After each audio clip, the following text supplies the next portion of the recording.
Greetings and salutations, friends, and welcome back once more to the War for BADAB, where the situation is beginning to slowly but surely stabilize. Both the Loyalist and the Secessionist position had been evolving rapidly, both in advantageous and disadvantageous directions. There was even a peace parley held, though that didn't work out particularly well for anyone.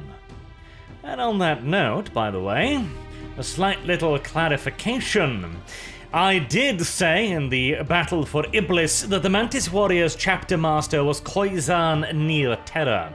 This was unfortunately incorrect. At that time it was chapter master Sartak. Culln near Terra had only now recently been elected the new Mantis Warrior chapter master after his death. My apologies, a little brain fart, because Sartak basically only exists in the story to die.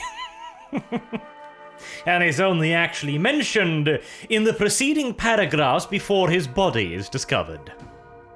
So he kind of failed to make all that much of an impact.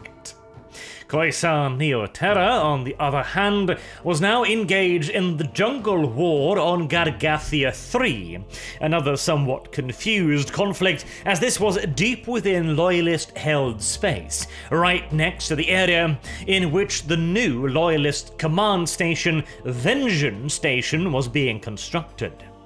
It took almost a full year, but eventually the Mantis Warriors were driven off this jungle world, and this prompted the Lamenters to launch a strike on Vengeance Station, which ended in unfortunate failure due to the relocation of the Firehawks, who had been given a time out by Carab Cullen. The Lamenters would have gotten out okay as well if it were not for the fact that they are the Lamenters, and got one of their ships lost and dead with all hands on the way back home. But despite these volatile events, the war was beginning to simmer down a little bit now. The Secessionists had launched a large-scale offensive after the betrayal and grief which had secured their frontiers and had pushed the Loyalists back as far as they had ever been.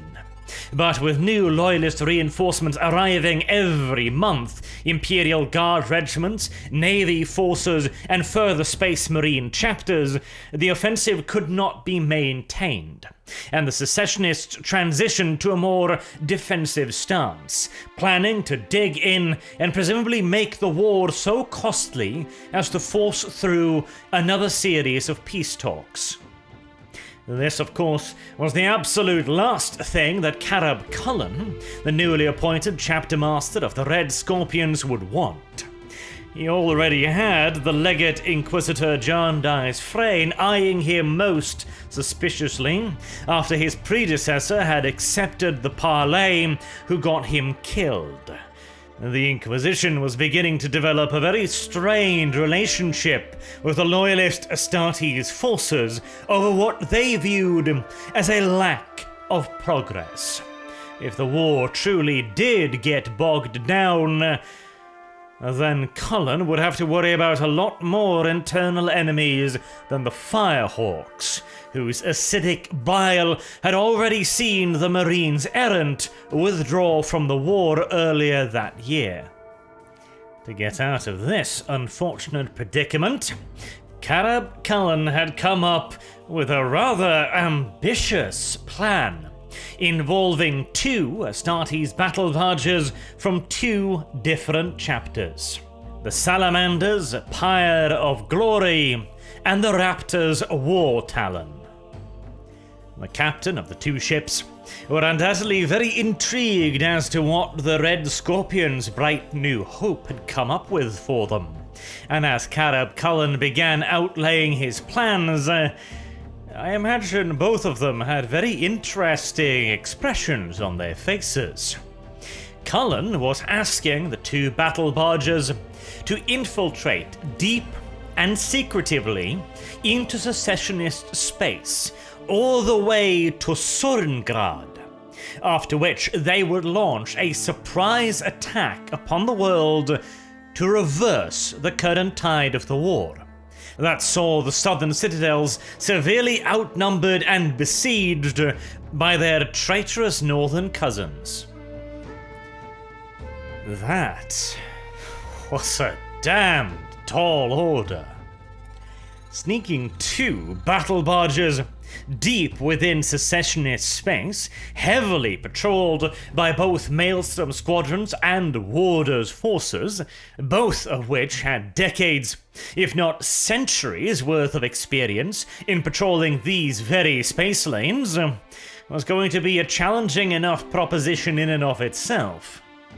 And with the distances involved, if the 2 battle barges were discovered and attacked, they were as good as dead, as there was no way any further Loyalist forces could possibly reach them in time. If this happened, then the Loyalists would lose outright not only 2 capital-class vessels, but potentially up to 6 full companies of Adeptus Astartes in one fell swoop. And even if they managed to slip through the net, they would then have to invade Surngrad, one of the most heavily fortified planets in the entire system, and somehow turn that losing conflict around enough to reverse all of the astral claws and the secessionists' gains on the planet before Warder's reinforcements could be dispatched. Bearing in mind as well, the Warders were right next door. The closest Loyalist reinforcements would be weeks, if not months away.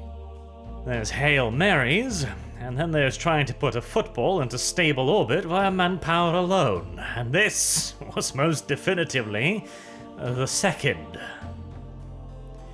The 2 captains' reactions to their new assignment have not been noted down for posterity, though I imagine it must have been spirited. Nevertheless, the Pyre of Glory and the War Talon left Vengeance Station, heading for Secessionist territory soon thereafter. And hey, if you've got an impossible task, the Space Marines are probably the only ones with a halfway reasonable chance of pulling it off. And to be fair, it's not like Carab Cullen was buried in options right now. This was one of very few real opportunities he had, no matter how slim it might appear. There were 2 fortuitous factors working in the Loyalists' advantage, however. The first and most obvious is that space, as always, is a very large area, and quite difficult to cover completely. The second was that the Raptors were rightfully famous for being a rather sneaky lot, and the War Talon was stuffed full of the kind of electronic sensory augers required to detect an enemy before they saw the War Talon. And so, with the Raptor battle barge taking the lead, the 2 vessels slowly, tortuously pushed their way through Secessionist space, stopping frequently to scan ahead for listening stations, augers, patrols, or any of the myriad things that might reveal their presence. The crew aboard the 2 warships undoubtedly spending many an exceedingly sweaty hour as the augers of enemy vessels played across their hull, hoping that they were too far away to produce a solid return. And whether through sheer good old-fashioned luck or the expertise of the Raptors, they eventually arrived in the Surngrad system, to a very welcome surprise indeed. There appeared to be no significant enemy vessels in the system. Now that was unexpected. But you know what they say about gift horses and their oral cavities. The War Talon and the Pyre of Glory immediately lit their real space engines and headed directly towards Surngrad, intending to force a landing with the firepower of the 2 battle barges and deploy Astartes' troops straight into the heart of the traitors' command structure, beheading them and ending the conflict as swiftly as possible. And after months of silent running through the void, you can hardly blame the loyalists for being a bit eager.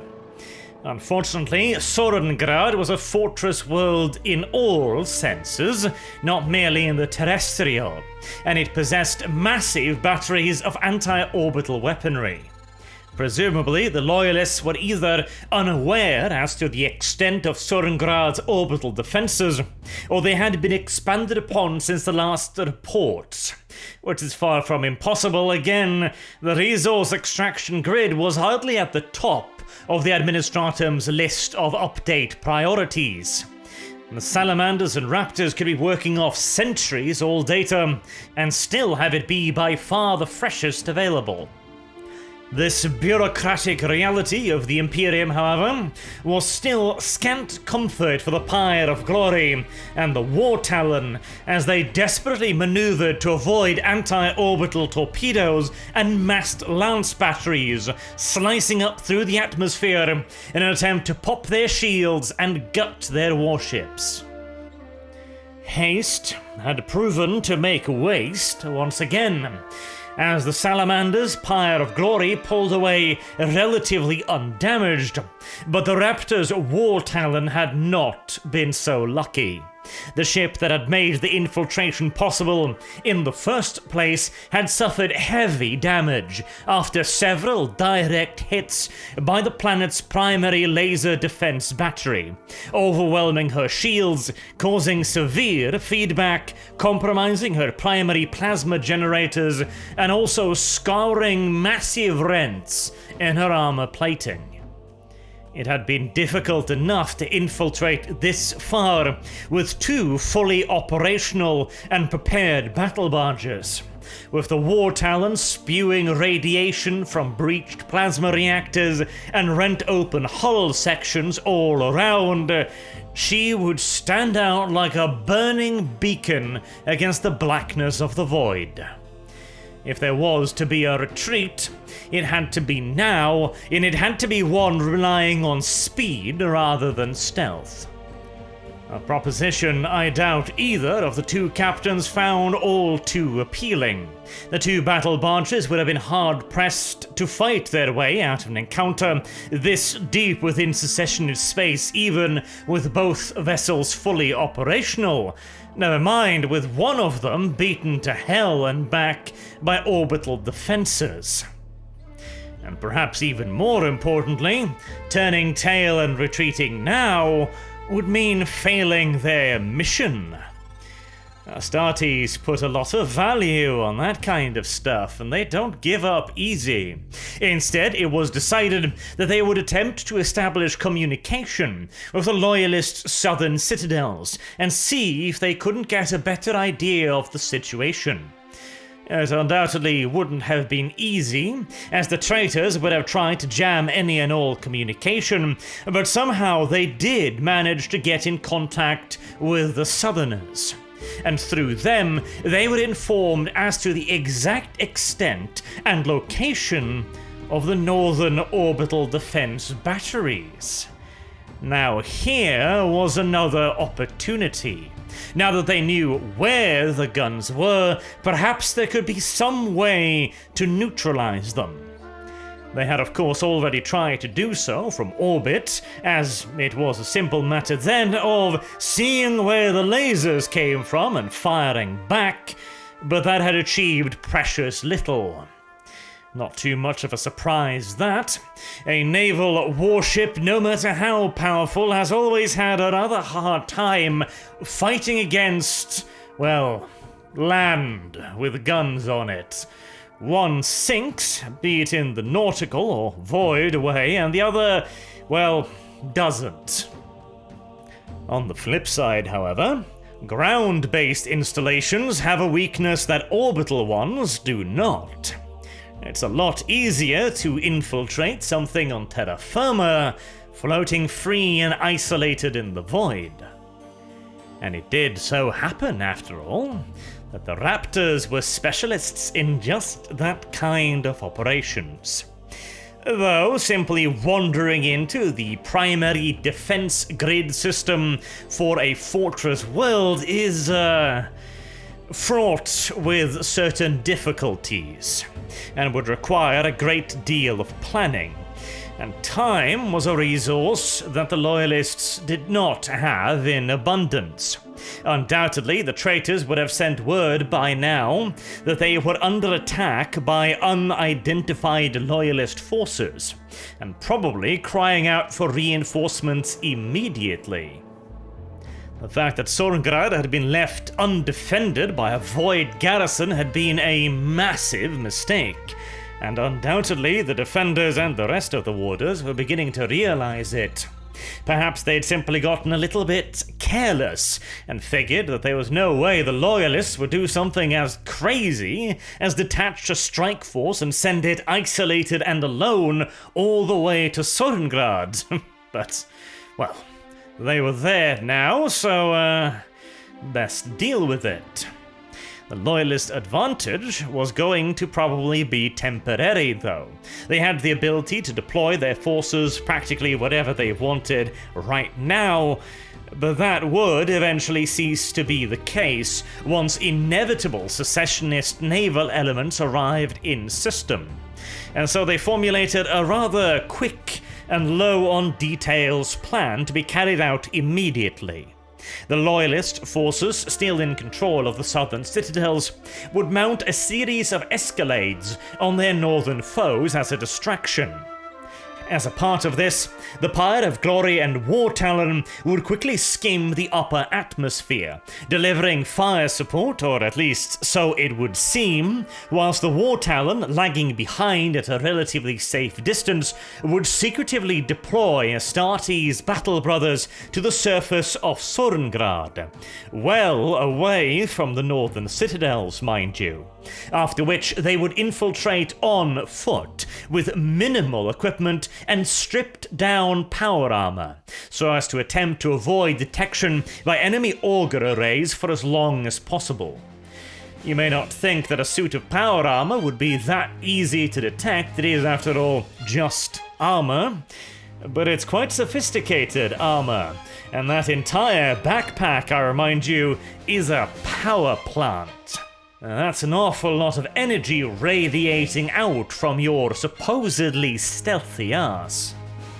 The first phase of the landings appeared to be a success, as the Raptors reached the surface of Suringrad with no indication that their deployment had been detected. Now the Raptors would spend the next 3 weeks slowly marching overland towards the primary orbital weapons grid. A maneuver impossible for anyone but a force of the God Emperor's Adeptus Astartes, as anyone else would have died due to exposure in the sub-zero tundra conditions of Surngrad, or had to have carried far too much supplies to remain undetected. The Raptors, however, could make the journey with not only minimal supplies, but also with their pared-down suits of power armor. And even when they finally arrived near their objective, they had to hunker down and wait yet longer, until conditions allowed for a surprise attack. They were lucky, though, and didn't have to wait too long until one of Surngad's many tempestuous gales blew in from the wasteland and allowed the Raptors to approach the citadel's walls undetected.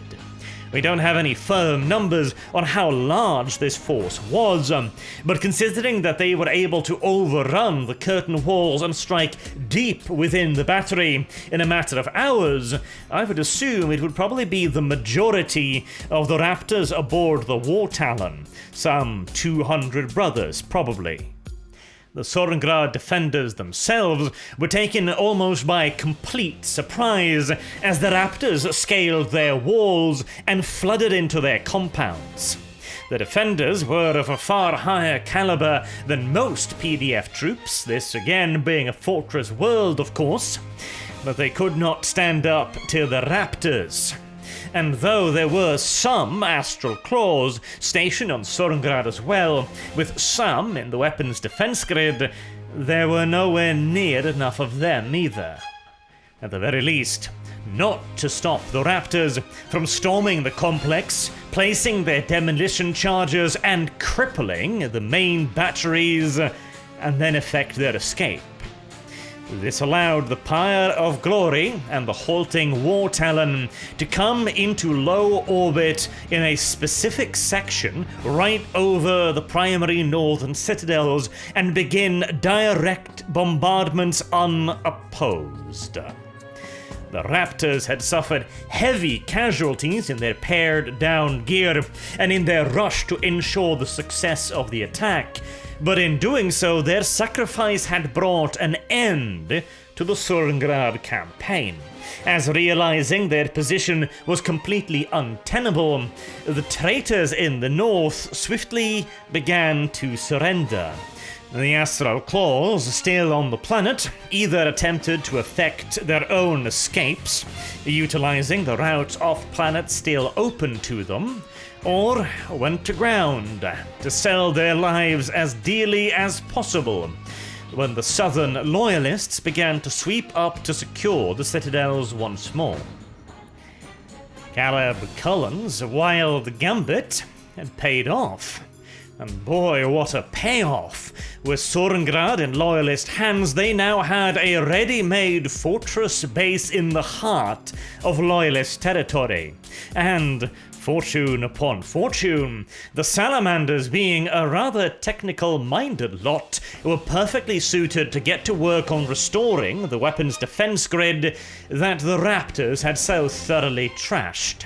And before any Secessionist reinforcements could arrive in significant numbers to challenge the War Talon and the Pyre of Glory, the weapons were up and operational, rendering the planet practically immune to anything but a large-scale escalade. With 2 battle barges and a fully operational weapons grid, it would probably require the majority of the Warder's fighting forces to break that open.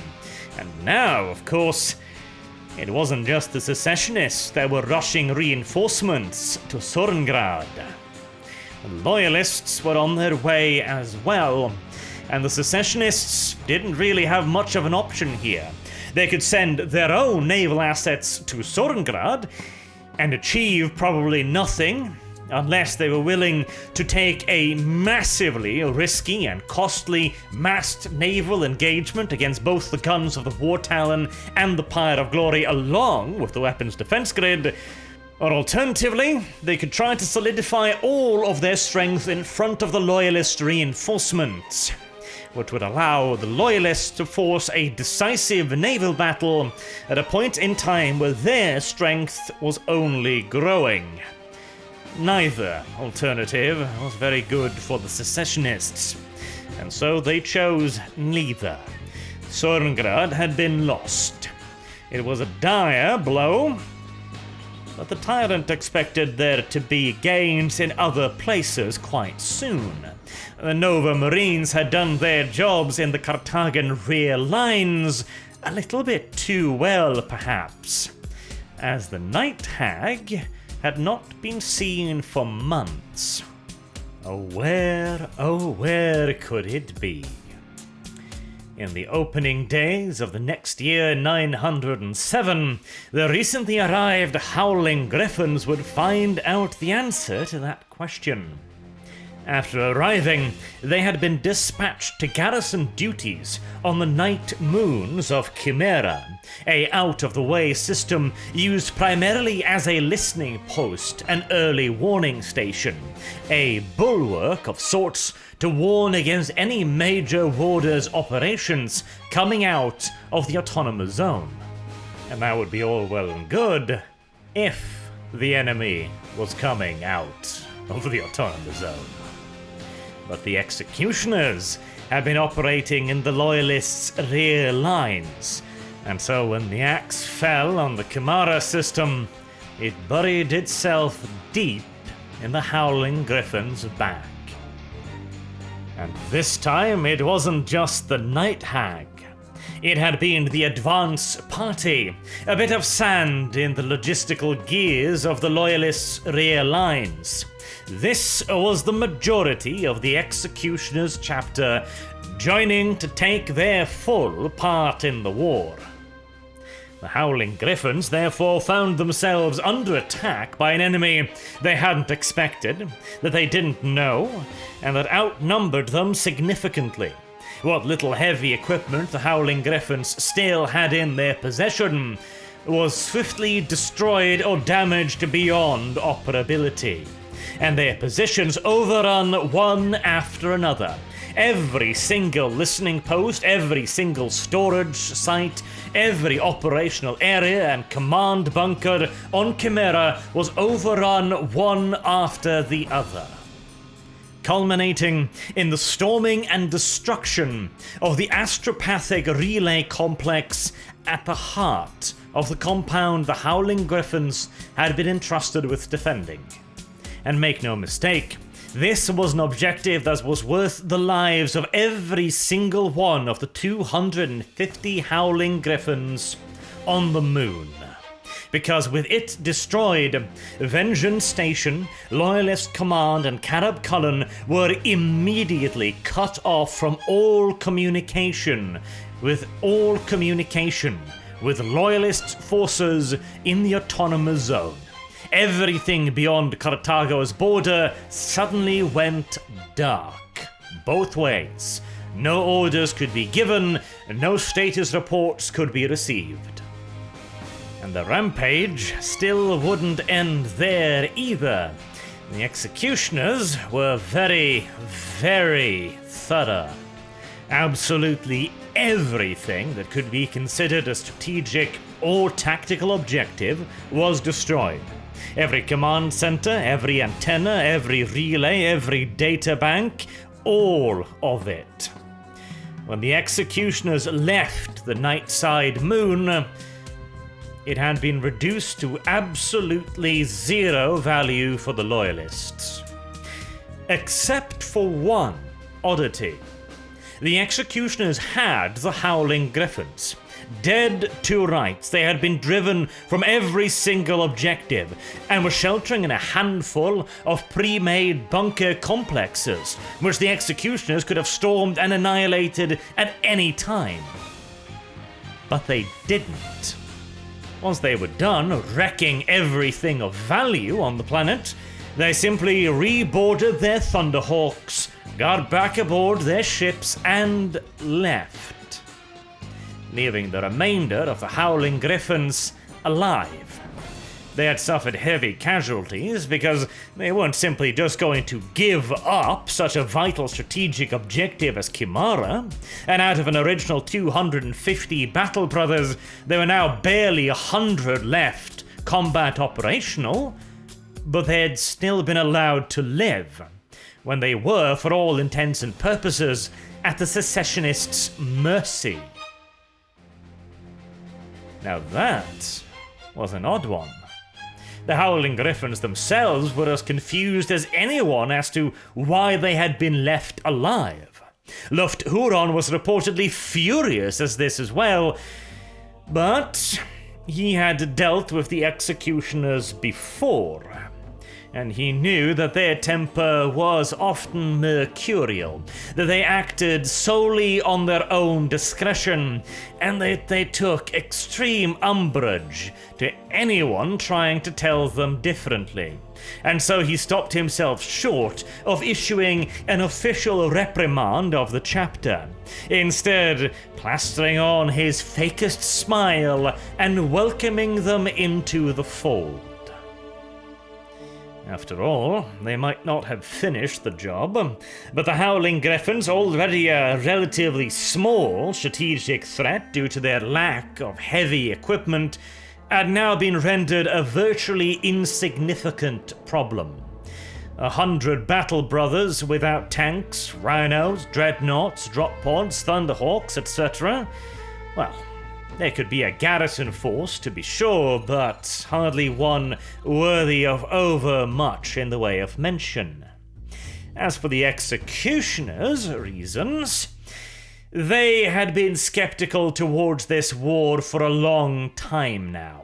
We've known this since the very beginning, when the chief executioner himself ordered his replacement to keep the rest of the chapter out of this, and to not appoint another high executioner until the war was done, so that the original's sins could not be pushed upon the successor.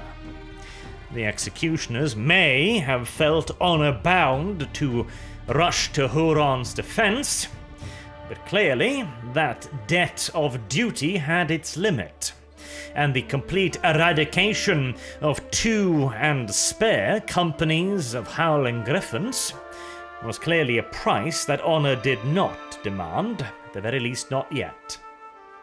And speaking of suspicions, Lord Commander Carab Cullen was beginning to develop a few of his own. Having quite recently taken on the mantle of Lord Militant, he had begun to form his own council. For all his extensive experience, Cullen was more than aware that he had never organized an operation on this level before, and he was not too proud to take others' advice. Obviously, one of his closest advisors would be the Red Scorpion's chief librarian, Severin Loth. But he also included other chapter masters in his inner circle as well. Amongst them, the chapter master of the Raptors, Lias Isidon, who was an expert in covert warfare, and Pelas Mirsan, the captain of the Salamanders, whose expertise in technical matters, planning and logistics, was greatly valued by the fresh-faced chapter master. And one of the initial points that he brought up to them was the strange, seemingly inexhaustible strength of his enemies. Now, the Mantis warriors had been driven away from the jungle world near Vengeance Station after a lengthy engagement that had proven costly for the Loyalists. The Mantis warriors had proven themselves time and time again by, amongst other feats, practically annihilating the Marines' errants contingent, who had just so recently departed the war. The Lamenters, too, had proven a significant threat, particularly in the area of the Pale Stars, but with their recent defeat of the fire ship attack on Vengeance Station, they seem to have been somewhat depleted. And considering their usual rate of attrition, I'm sure they were hurting at this point. But then there was the Astral Claws. They had a strong presence on Viania. They were located on Surngrad. They were fighting in the Golgothan Wastes. Their ships were patrolling up and down the borders of the Autonomous Zone consistently. They were even engaged in the jungle wars as well.